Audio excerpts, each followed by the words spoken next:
Hey, yo, ladies and gentlemen, fellas, what's up? What's poppin'? We have the NFL Week 9 right now. We're going to be looking at the best picks. This is the Wednesday video. Then we come back with some more videos throughout the week. So be sure to stay tuned for all of it right now. We're trying to give you as much information that you could possibly have on this YouTube video / podcast version to get yourself the dollar rooskies, because the more informed you are, the better your chance of winning. That's my goal here. We're going to go position by position. I do my own projections. I have projections up right now. They're going to be up on Patreon by the time that you're listening to this. If you are a Patreon or you want to join, down below.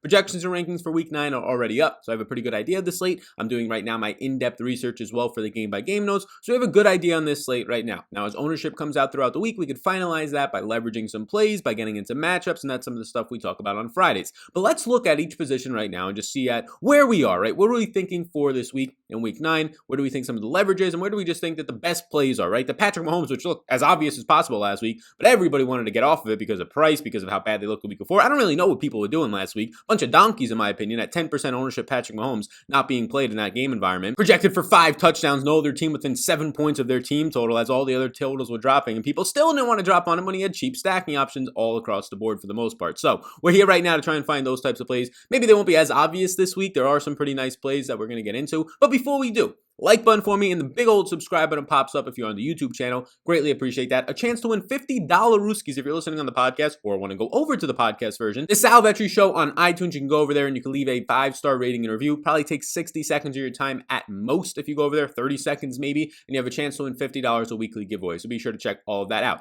Today's video is brought to you by Monkey Knife Fight. Our partners over at Monkey Knife Fight, I appreciate them a ton. It is a player prop site. It's just props, right? So you can either go more or less for receiving yards, rushing yards, receptions, or there's a bunch of different game modes over there you can play. If you're going to be playing props, a lot of people are getting into sports betting on lines. If you want to be trying out player props, they are the softest lines. They are the best return on investment, your best opportunity to actually beat the book, beat Monkey Knife Fight, whatever it might be. And if you want some free dollar rooskies to start up over there, use my last name, Vetri, Vetri. They will give you free money up to $50 depending on how much you put in. Want to just put $10 in? Bam, you got 10. A weird number like 27? Bam, you got 27. Or if you're a heavy hitter, a head honcho, a kingpin, as I say, you put $50 rooskies in, $50. They'll give you 50 back. There you go. You got 100 smackaroos in your bank account on Monkey Knife Fight. Check it out down below. The player props are a ton of fun. Shout out Monkey Knife Fight for sponsoring this video. Again, promo code Vetri, Vetri, to let them know that you came from me and take advantage of that offer. So let's start this bad boy off with the quarterback position. You can see if you're watching on YouTube, I have 5 yeses and then I have about 5 maybes. Now, normally I really like the weeks like last week. We had about 40%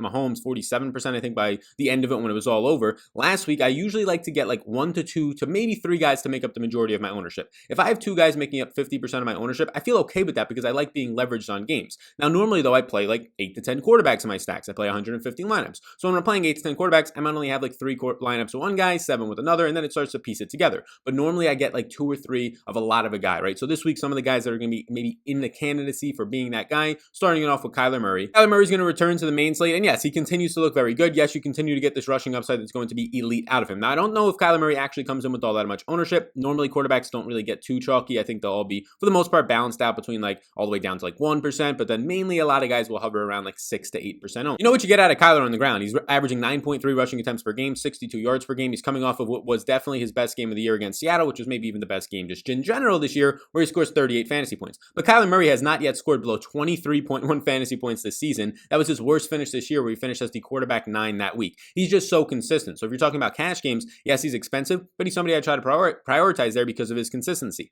A 78% red zone completion percentage, averaging 0.8 fantasy points per attempt so far this season, and his team total is pretty good. As 4.5 point favorites versus a much improved Miami defense and Miami team in general, he has a 26 implied team total. Kyler Murray right now in 3 straight games has scored at least 27 fantasy points and has finished top 5 or better at the quarterback position so far this year, 5 out of his 7 starts. He's been fantastic. You know the clear stacking options are DeAndre Hopkins and Christian Kirk for the most part. I like Kyler Murray a good amount. He is currently a yes to start the week. Next up is Russell Wilson, and like Kyler Murray, Russell Wilson continues to just score a bunch of points. He's finished at worst quarterback 10 so far this year when he scored 21.9 points against Miami in week 4. Now he gets a Buffalo team that is just struggling. Whether they try and sell out to stop the run, they just get torched over the top. Tre'Davious White has been banged up, not having the best of years, but just the entire secondary. The safety pointer has not been good. This is a good spot for Russell Wilson. And now he's going to maybe get some of his running backs back. DJ Dallas, the rookie, looked terrible last week when all their guys were out. Travis Homer seemed to be an emergency back. Maybe he gets Carson, who was a game-time decision back. Maybe Hyde comes back. And then it's a pretty nice opportunity to run the ball. But this total looks fantastic. A 28.75 team implied total is the second highest on the slate, only to the Chiefs, and he's just $7,600.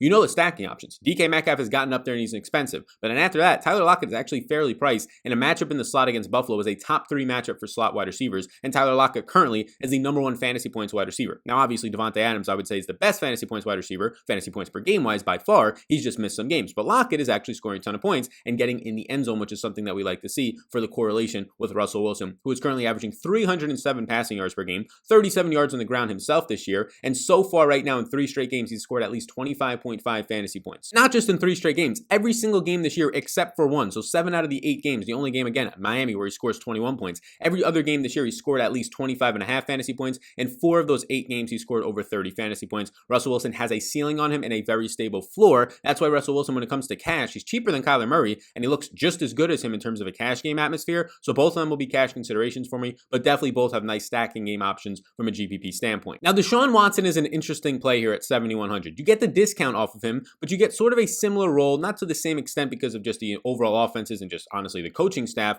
from Russell Wilson and Kyler Murray. Deshaun Watson continues, and especially when he's playing from behind like he has in the last 2 games, that's when his ceiling really comes out, because they say, screw you, David Johnson, we'll use in the passing game, run 30 rounds, or we're just going to chuck this thing with Deshaun Watson. And honestly, there hasn't been many better quarterbacks from a fantasy standpoint than Deshaun Watson over the last 3 weeks. Maybe the guys above him that I just talked about, Murray, Russell Wilson, maybe Patrick Mahomes. I don't even know if you can argue Justin Herbert, who's been good as the rookie, but right now Deshaun Watson, he scored 24.2, and if we factor in DraftKings points with the bonuses, he's hitting like 27 fantasy points, he's hitting like 35 fantasy points the week before that, the QB1 in week 6 versus Tennessee, the game that goes to overtime, and week 5 versus Jacksonville, he's hitting like 30 fantasy points flat, finishing as a top 5 quarterback, so he's been very good, and you like to see when he does play from behind. Now in this one, they're touchdown favorites, so it gets a little bit more alarming. Do they use some Duke and David Johnson on the ground a little bit more? Can Jacksonville with Jake Luton actually stay within this game? That's your major concern here, but you're getting over 20 rushing yards per game from Deshaun Watson right now. You're getting him throwing for 300 or more yards in 4 straight games, and now a season average of 299.3, and he's averaging 8.8 yards per attempt. That leads this entire slate right now in terms of quarterback efficiency. He's not throwing all that many interceptions. The problem is he's been sacked 22 times, and he needs to get that time. It's not really translating into all that many rushing yards, but the easy thing is that he's relatively cheap, especially compared to Kyler Murray and Russell Wilson and some other guys like Patrick Mahomes we'll talk about, and the stacking options are just so good, and they're cheap. Will Fuller at 6,800. Brandon Cook still in the mid 5K range.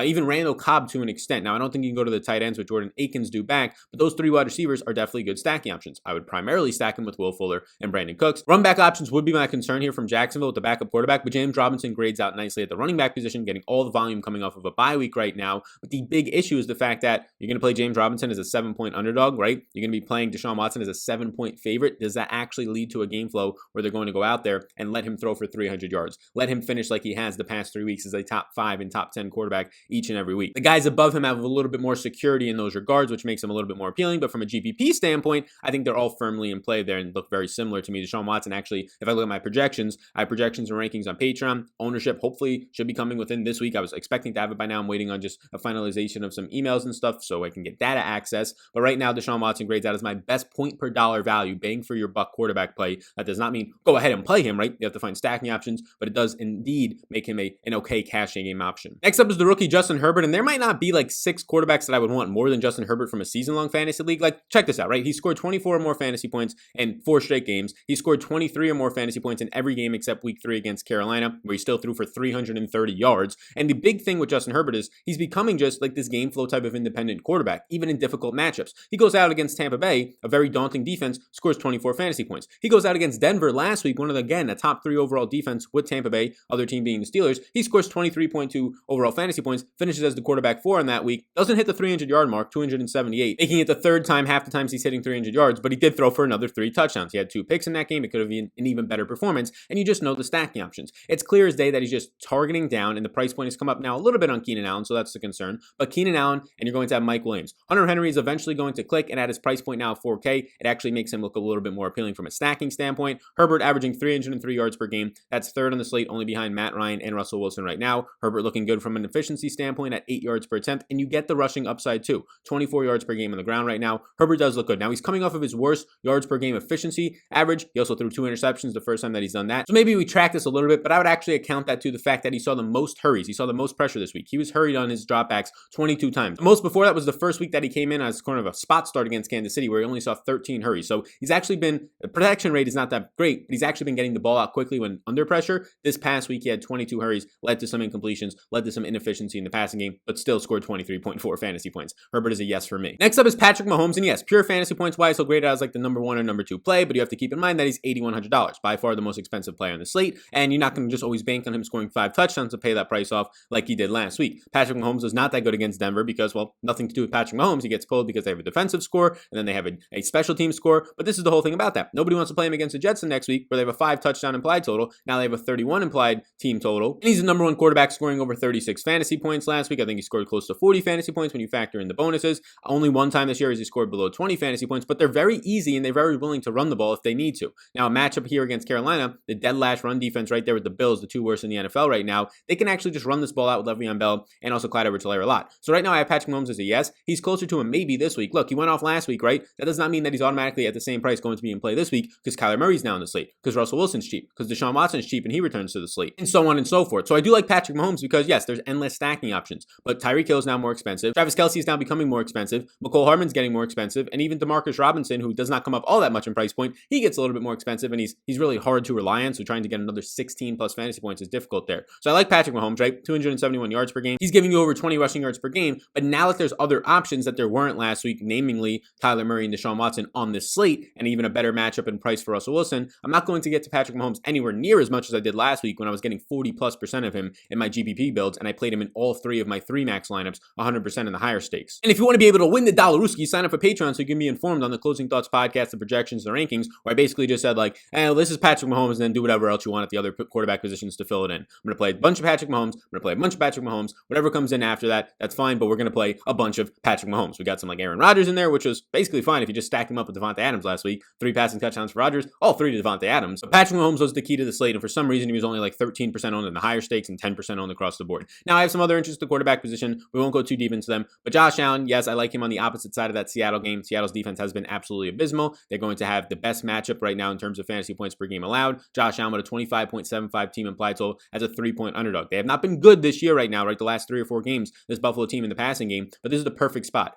A mobile quarterback who has clear passing options, right? Cole Beasley, John Brown, and Stephon Diggs being the big one, against the bad defense as slight underdogs. That's a good spot historically for quarterbacks. Lamar Jackson's down to 6,900. Look, I just never get to Lamar a lot because I don't want to stack Hollywood Brown, who's squeaky wheel narrative. Maybe he's complaining about his role. I just don't want to stack him though with him. I don't really like Mark Andrews all that much. He's always overpriced, and if he doesn't score a touchdown, he's basically TJ Hawkinson. He's basically Noah Fan out there if he's not scoring a touchdown, getting like 7-6 fantasy points. So at 6,900, Lamar's in play just because of his upside, right? Those 58.7 rushing yards per game, only behind Kyler Murray right now, but I rarely will stack him. Matt Ryan at 6,400, Teddy Bridgewater, and then Daniel Jones at 5,400 is actually maybe worth a look at a punt. He's been good when he has time. He had the most time so far this season that last time out there against the Tampa Bay Bucks. It started to break down in the 4th quarter, but he at least still had time. Sterling Shepard being back for the past 2 weeks actually looks like a pretty nice security blanket for Daniel Jones as he looks his way a lot over the past couple of weeks, feeling comfortable with him back out there at 5,400, getting that time. You saw Evan Ingram get back involved. You even saw Darius Slayton have some deep shot opportunities that just missed from Daniel Jones.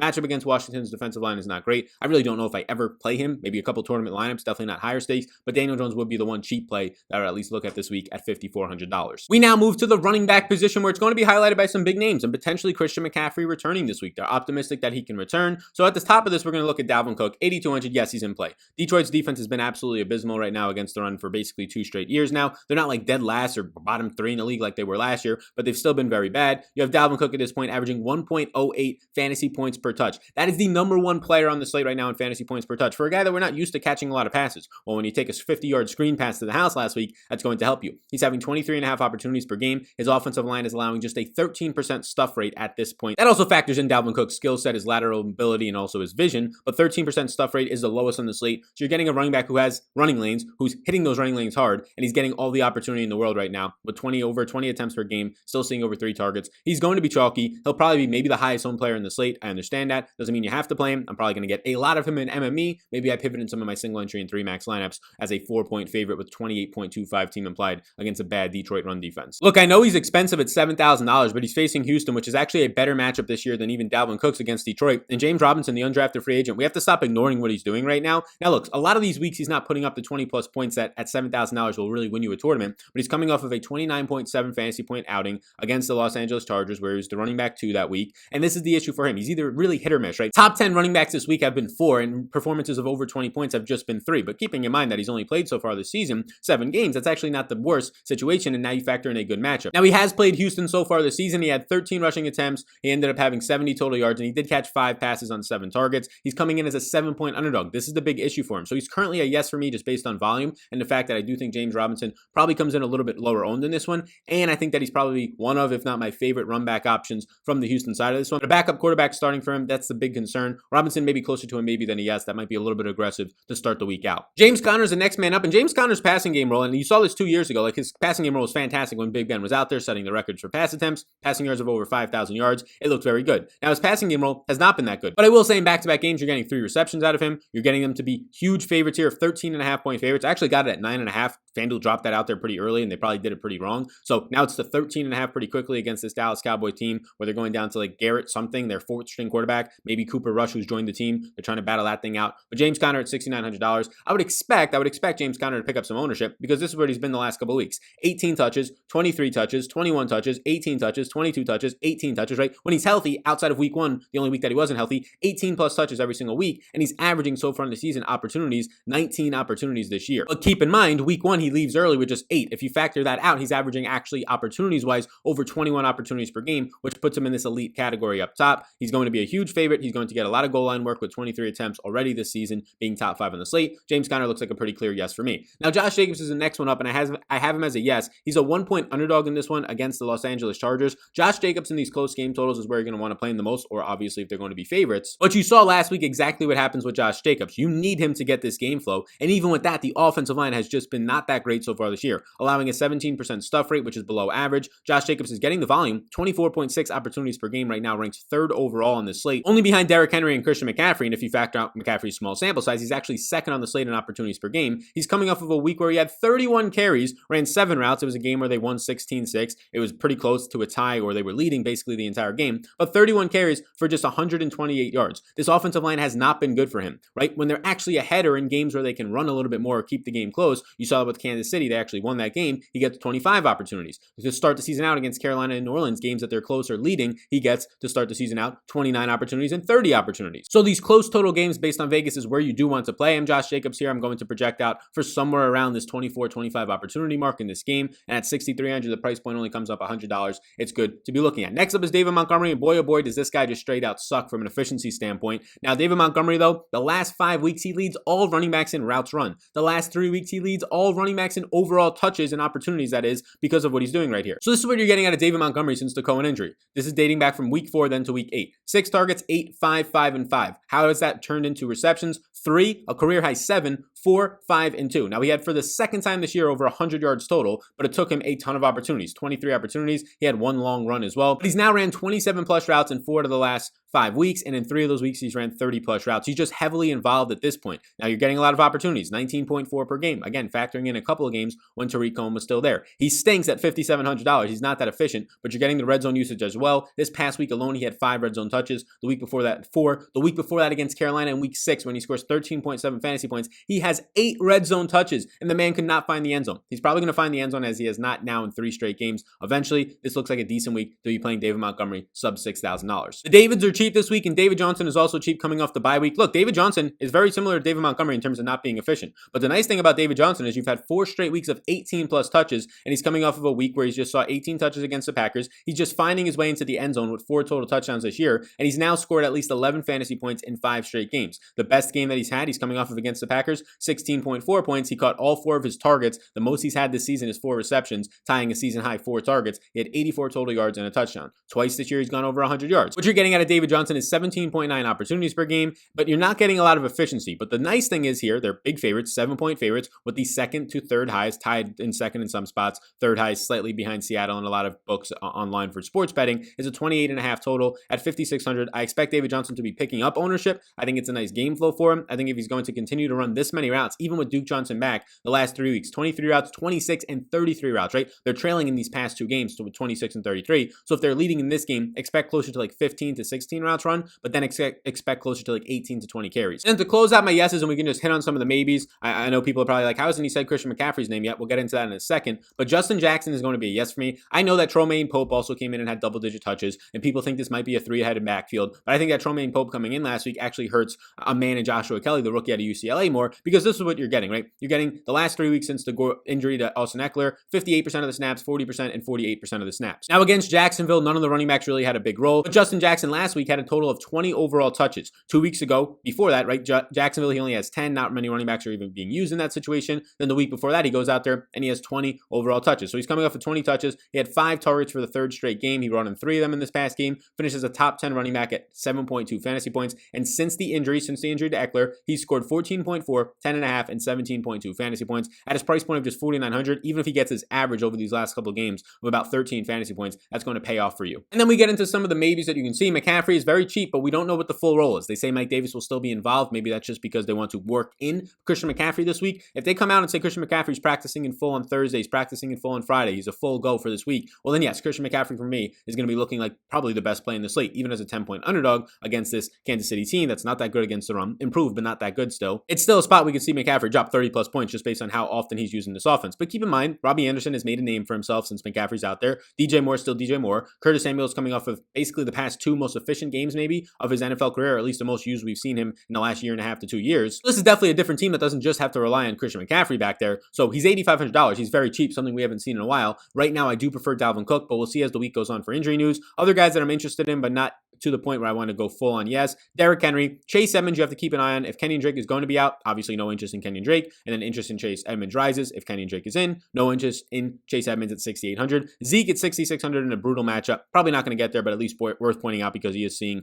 over 22 opportunities per game. And maybe this quarterback can actually keep the offense going. I doubt it. And then the rookies, Antonio Gibson off the bye and DeAndre Swift are at least in play for me. Swift is still playing the most snaps, still getting a lot of touches. I think he had last week like 9 touches, but they just didn't touch the ball all that much because they were trailing so big. And then Antonio Gibson coming off of a 20-touch week, but he's not running routes. He's not running routes. He had 20 carries on the ground, but J.D. McKissic is now basically running over the last 2 to 3 weeks all the routes out there. So if they're going to be coming into a game, even as 3-point favorites, if this game gets a little bit out of hand one way or the other, Antonio Gibson might actually become a game flow dependent back now, meaning that he actually has to have running script ability, being a header in a neutral script to actually get you the touches if they indeed want to keep McKissic coming off the bye as this very high routes run player. We now move over to the wide receiver position where there's going to be a lot of guys here. Take a second of your time, like button for me, big old subscribe button pops up. I appreciate that. You can check out all that I offer down below on my Patreon. Projections, rankings, ownership coming very, very soon. A Closing Thoughts podcast, showdown information, 20 pages of game-by-game notes breaking down every single player from every single game that's going to be meaningful, their matchup, their situation. Then you can look at the projections and rankings for more. Patreon.com/Sal_Vetri_. Come join the family and the community over there. You can check it out. We're getting very close to 500 total patrons. Appreciate you all a ton. So now we're getting into the wide receiver position. A lot of guys will just be stacked up and we'll get into their specific matchups on Friday. Hopkins at 8,200, clear stacking option for Kyler Murray. Hopkins averaging over 10 targets per game and over 100 yards per game right now. You know what to do with him. He's coming off of a game against this Seattle Seahawks team before the bye week where he goes out and scores 100 plus and a touchdown on like double-digit reception. So this is another good spot for him against Miami where they're stud quarterbacks in Xavier Howard, obviously Byron Jones, guys that are banged up but have been playing well when they're out there. Julio Jones with Atlanta. Keep an eye on what happens with Calvin Ridley. I'm projecting him in right now, and that's why I'll have some interest in Calvin Ridley. But Julio Jones, since he's returned, has just been an absolute monster yet again. Everybody who is basically anybody on Twitter right now that said Julio Jones is dust, Julio Jones at 31 years old is just done. He's terrible, all this stuff. Better just go delete your Twitter because these are the type of people that just love, it's a popcorn era. They love to have these hot takes. Everybody likes to go on Twitter, whatever social media, and just have the hottest of takes that make absolutely no sense when you actually give it 2 seconds of your time.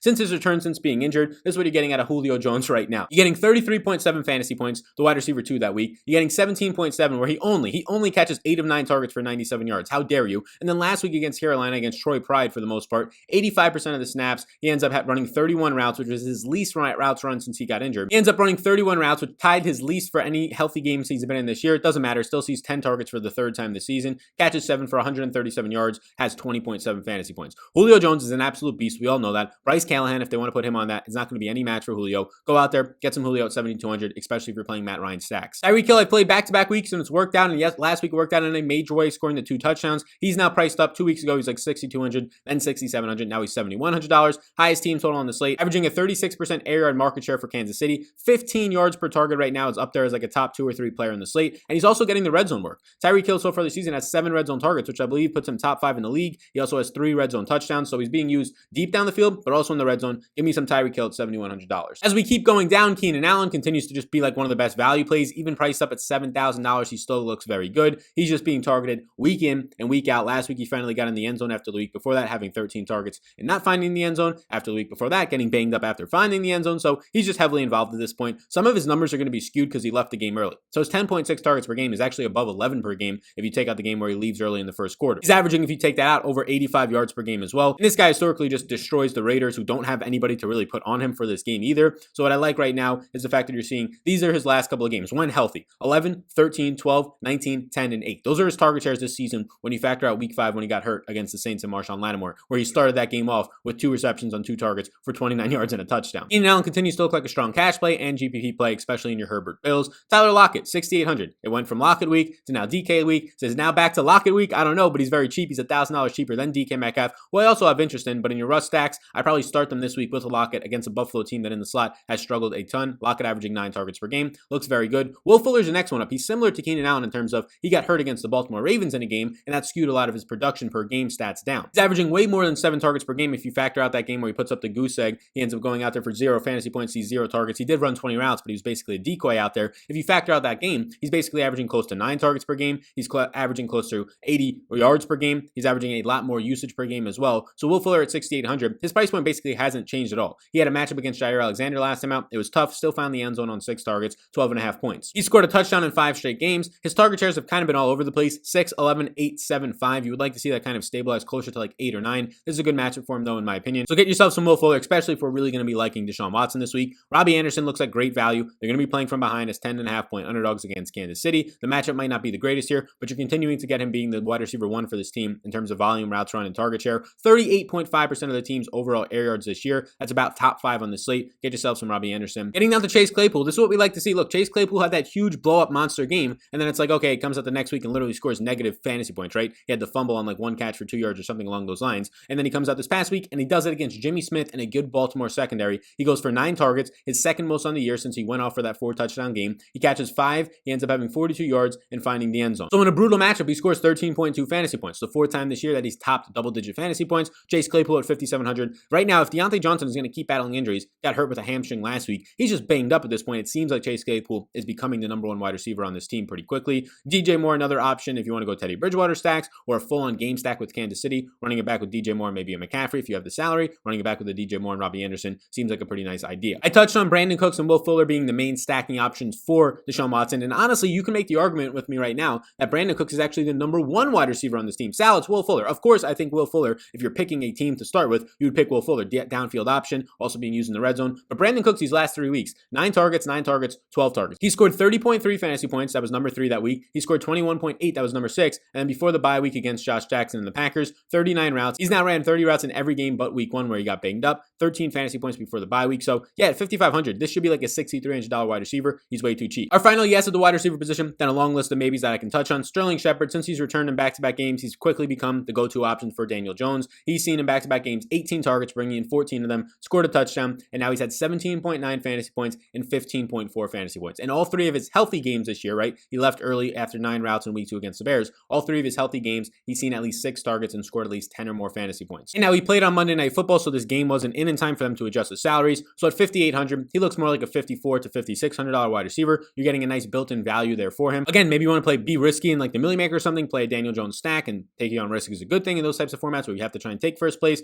A Daniel Jones stack, starting with Sterling Shepard, maybe an Evan Ingram, Darius Slayton as well in that group, just over the upside downfield, looks like a nice option. Shepard at $4,800 is actually in play for cash, in my opinion. Maybe not a definite go-to cash play because Daniel Jones is still your quarterback against a Washington defensive line when your offensive line has not been that great all season long, but Sterling Shepard at $4,800 definitely in play. And before we get into tight ends, I'll move down to the rest of my wide receiver interests to at least start the week. I got a lot of these, if you're brand new here, will basically come from my stacking interests. So DK Metcalf and stacking interests, Stephon Diggs as a run back in Seattle stacks, or even a Buffalo stack, Calvin Ridley with the Matt Ryan stacks because we have some interest there. Allen Robinson would be more of a one-off option just because he's really good at this point, and he's now still kind of priced down below all those elite receivers at $6,900. Both Adam Thielen and Justin Jefferson, they're both interesting to me in terms of like having a contrarian stack in the GPP that has upside, right? Only 14 attempts last week for Kirk Cousins, and you had it was a Dalvin Cook show. 4 total touchdowns, 3 on the ground. The Packers were just letting them run all over them at that point and really couldn't stop them. Well, if it tilts back to 35 attempts this week for a man in Kirk Cousins, well, then you get the Adam Thielen upside there, a guy who's seeing a 43% air target share. You get Justin Jefferson, who's not seeing all that many targets, just 5.7 per game, but has a lot of downfield upside and separation metrics at this point. Terry McLaurin at 6,500. We'll see some James Bradberry, who was honestly getting torched on Monday Night Football. He had like 3 pass interference penalties. He was getting cooked on double moves. So Bradberry to start the year off looked good. Terrible on Monday Night Football, though, against the Tampa Bay Bucks, where Scotty Miller, where Mickens, right? Jeremy Mickens, I think his name was absolutely torching James Bradberry. So it does not scare me now when Terry McLaurin, who usually torches some good cornerbacks, comes to town averaging 9.9 targets per game and actually seems to have a decent connection with Kyle Allen. He might actually be a strong cash play. Terry McLaurin usually picks up ownership is my only concern. Hopefully this week we don't see that to a major extent because I like Terry McLaurin as a one-off option. He looks like at least somebody they can consider in cash games, hoping that his ownership stays between 10 and 15 and not like 20%. As we go down more, some of the guys against Dallas will look a little bit appealing. Deontay Johnson, if he's healthy at 5K, is way too cheap. Juju at $6,200. I prefer the 2 other receivers on Pittsburgh who are actually cheaper in this matchup. I go down a little bit more. Mike Williams in your Herbert stacks. Marvin Jones, if there's not Kenny Galladay, I think he hurt his groin. That'll at least look decent at 5,100. I probably don't want to get there though. He really survived on touchdowns last week and not so much efficiency. And then some cheapies. Mecole Hardman in your Kansas City stacks. Jerry Jeudy to run back Atlanta would be my primary option there. Saw 10 targets the last time out. He's now averaging 6.7 targets per game and actually getting some decent separation as of late. John Brown again in those Buffalo or Seattle team or game stacks. Randall Cobb in your Houston stacks. Michael Pittman for a cheap option if T.O.I. Hilton was to miss. And then Danny Amendola in case there's no Kenny Galladay. Maybe sees a bump. These are just really cheap guys I don't know if I get to too much. Marcus Johnson maybe gets a bump with no T.Y. Hilton from a routes run perspective. I think Pascal will still lead that team though in routes run if there was no Hilton. Let us now close up shop at the tight end position. What I'll say, check out Monkey Knife Fight, my last name, promo code Vetri if you want to get some free money. Take a second of your time right now. If you're not over there, if you're not having some fun, return on investment, ROI, the profit on Monkey Knife Fight, or just having some fun over there, having some player props, it's just a different format from DraftKings, right? It's less stressful, it's less work intensive, it's less having to go up against a ton of professionals. You're just taking this prop, you're not facing other people, you're going right up against Monkey Knife Fight, where usually they have a lot of soft props right now, trying to gain some exposure and some clientele into their business. It is the fastest growing DFS site. They're partnering up with so many guys right now, left and right everywhere. I see Charlie Hoffman and Goff, Miami Dolphins in the NFL, or the Brewers in the MLB. They're just partnering up with so many of these teams right now. So check out Monkey Knife Fight down below. Promo code Vetri, VETRI, lets them know that you came from me. Tight end for me is pretty simple this year. I'm going to look for a punt option. If there is one, I'll tell you about him. Maybe there is one today, or at least this week we'll talk about it. Or I'm going to try and pay up if it makes sense to. And maybe the best part of it, we can pay up and also get them in our stacks. So if there's no punt option, if there's no clear pay up options with value, I just try and get my tight ends in my stacks. Because so many of the tight ends look identical this week. Like all the guys that are maybes for me this week that have an X by Mark Andrews, Ebron, Gesicki, Jonnu Smith, Logan Thomas, Trey Burton, all these guys just look like the same projection. They're basically projecting out for like 8.5 to 9.5 fantasy points. And at that point, it just comes down to, I'll put them in a stack. So if they get the touchdown, it correlates with my quarterback. But you have some pay up options that at least look decent. You have some mid-range options that look a little bit more decent based on their price. Kelsey, gonna look good. Darren Waller, gonna look like probably my best point per dollar play. Like Kelsey and Waller, they're gonna be way too different in price. I actually have, based on my projection for Kelsey, again, patreon.com/Sal_Vetri_, based on my projection for Kelsey and Darren Waller, I have Darren Waller looking like a $6,800 tight end. He's now tied, I believe, the NFL record for consecutive games for a tight end with at least 5+ receptions. He had it last week, catching 5 passes for just like 28 yards, but he actually got the 5 receptions there. Now his team is a 1-point underdog with a 26 team implied total. He's seeing over a 20% area target share. He's seeing right now more targets per game than Kelsey at 8.9 to Kelsey's 8.5. So I do prefer Darren Waller to Kelsey. Obviously, if you're playing Mahomes stacks or Teddy Bridgewater stacks, I'll prefer Kelsey in the game stack or team stack environment. Evan Ingram has been playing well all season long. It's just a matter that they don't have time. He's seeing the targets all year long. He's running the routes, top 5 in the NFL, but he just hasn't had time to get downfield, and his quarterback hasn't had time to hit him, being very inaccurate for Daniel Jones. Now you're getting him back-to-back games. Stuff is finally starting to click. 9 targets and 10 targets. This past week, he scores 12.7 fantasy points. The week before that, 10.9 fantasy points. Those don't sound like a lot of points, but for a tight end who's this week just priced at $4,300, if you just give me 12 fantasy points, I will take that every single time. He's finished as a top 12 tight end in back-to-back weeks. He continues to run a ton of routes out there, and if last week is any indication that the Giants can get some type of protection for Daniel Jones out there, it's going to be good for Evan Ingram at $4,300. Noah Fant slowly looks like he's getting healthier. He's a nice run back option if you don't want to go to Jerry Jeudy or just a one-off tight end. I think that Noah Fant, obviously one of the best tight ends in my opinion, one of the best young tight ends in the game, Noah Fant. He's slowly starting to get back into form. Since his return from injury, you've seen 7 targets and 9 targets. Last week, or basically 2 weeks ago, he said, I was still banged up. He just brought in 3 of those targets for 38 yards. This past week, he brings in 7 of those 9 targets for 47 yards, scoring 11.7 fantasy points, the most that he scored since week 2, finishing as the tight end 8. I like that as well. You're seeing 3.7 yards per separation per target. That's tied for the most right now in the NFL with another second-year player, TJ Hawkinson. I go down a little bit more. Hayden Hurst is a nice cheap option that slides into your Atlanta stacks, and Hayden Hurst every single week is just seeing usage. He's seeing very consistent usage. It's just so consistent that it's like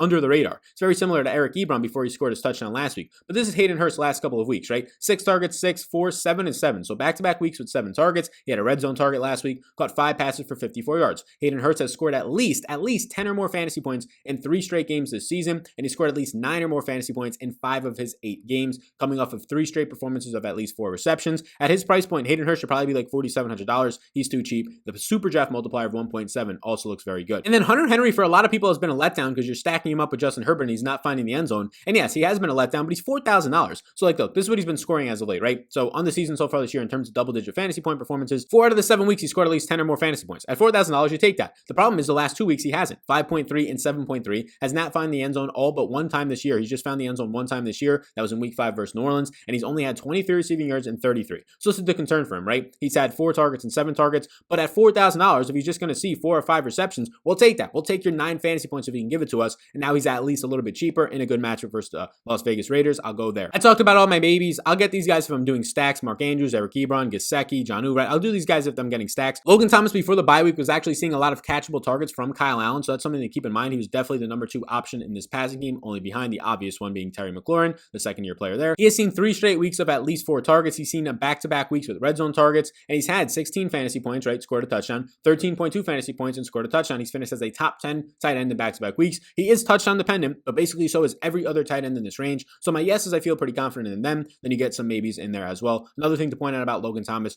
22.3% of his team's air yard target share this year and market share. That's actually currently right now ahead of Kelsey, ahead of Waller. It's 3rd overall on this slate, only behind Mark Andrews and Mike Gesicki. So thank you so much for tuning into the Week 9 show of the best picks that we're getting into. More content, Thursday showdown content, and a live stream tomorrow. Friday's final thoughts video, we'll go over matchups. We'll go over a little bit more ownership and exposures as those numbers come in. Saturday, that one, dude, and Sunday's live stream. So be sure to hit the like and subscribe button so you're notified, hit that bell as well, of when all this content comes out. I have a pinned up tweet on my Twitter profile to see all my content that I've already released this week, and more that's to come as the week goes on. Also, check out all the golf content if you're into golf. The Masters will start next week. We have this week's Houston Open already up. Support the show and support me on Patreon, patreon.com/Sal_Vetri_ to get a ton of information. All these charts as well, which is a lot of key stats, which will help you out just from a looking at the data standpoint very quickly at every single position, but also my projections, rankings, ownership coming very soon. Showdown slate information, game by game notes, all this stuff. Again, patreon.com/Sal_Vetri_. Linked up down below. Support the sponsor of the show, Monkey Knife Fight. I appreciate you all a ton, and I'll see you in the next one.